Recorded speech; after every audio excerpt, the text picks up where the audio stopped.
继续来看台中后方铁马道，甲附近的后里马场游客真多，人一个多，交通问题嘛对咧来。像这个人行道，就去互自行车的出租业者共占用，放100外台的铁马，害行人都爱甲车相争车路。另外，阁有路边游客、假日的车流混乱等等，拢互地方真困扰。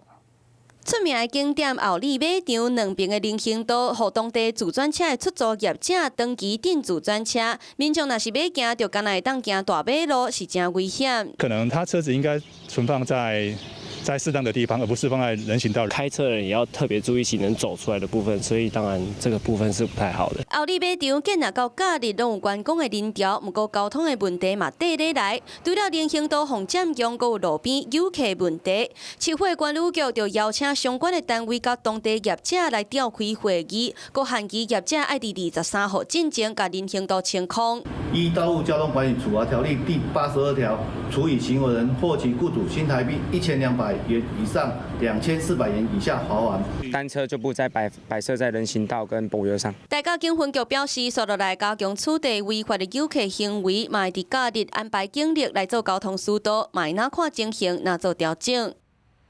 Hello， 我是林明瑞。想要抢先掌握最及时的新闻资讯吗？赶快订阅、按赞、开启小铃铛，锁定我们华视新闻的 YouTube 频道。